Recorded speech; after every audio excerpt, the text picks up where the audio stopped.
Halo, hai Sobat Penggiat Pendidikan. Selamat datang kembali dalam video ruang diskusi pada mata perkuliahan, perancangan, dan pengembangan kurikulum. Pada video ruang diskusi kali ini, kita akan mengulas tentang problematika dan evaluasi implementasi Understanding by Design di lembaga formal. Tentunya, bersama kami dari kelompok 3, kelas PGSDH, Pendidikan Profesi Guru, Universitas PGRI Madiun, gelombang 1 tahun 2023. Baiklah, jika kita melakukan kilas balik tentang UBD sendiri adalah Understanding by Design yang merupakan kerangka berpikir yang membantu guru dalam menyusun rencana pembelajaran. Dalam Understanding by Design, guru diajak untuk berpikir secara mundur dalam merancang suatu kegiatan pembelajaran.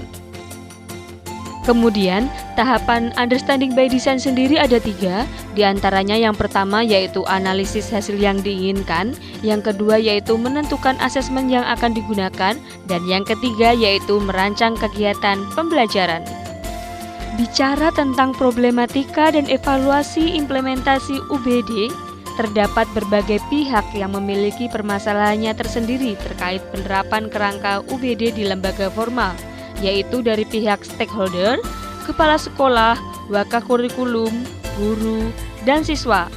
Dan pada video kali ini kita akan fokus pada problematika yang dialami oleh wakakurikulum.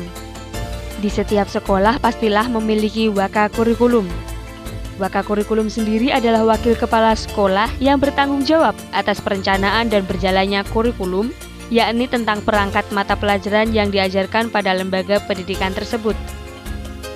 Kemudian tupoksi wakakurikulum menurut Hamid tahun 2008 diantaranya yaitu 1 sebagai perencanaan, yang kedua sebagai pengorganisasian dan koordinasi, yang ketiga sebagai pelaksana, dan yang keempat sebagai pengendali.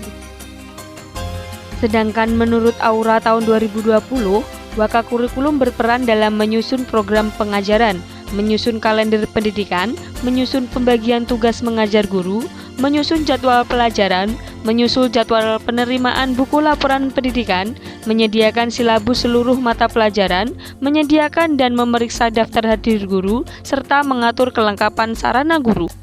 Kedudukan wakakurikulum dalam satuan pendidikan.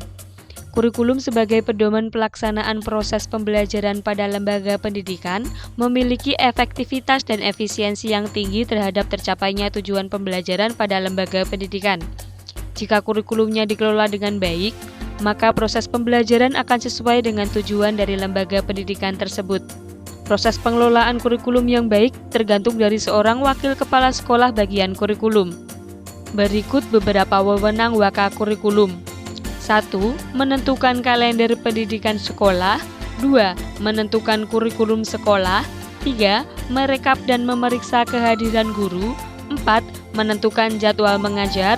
5. Menyusun kriteria dan persyaratan siswa untuk naik kelas atau tidak, serta lulus atau tidaknya siswa yang mengikuti ujian. 6. Meminta dan mengumpulkan administrasi guru. 7. Meminta dan mengumpulkan nilai. Dan yang ke-8 yaitu memeriksa program satuan pembelajaran guru. Sebagai seorang wakakurikulum, tentulah harus memiliki kompetensi pada dirinya. Kompetensi meliputi kompetensi hard skill, soft skill, dan sikap.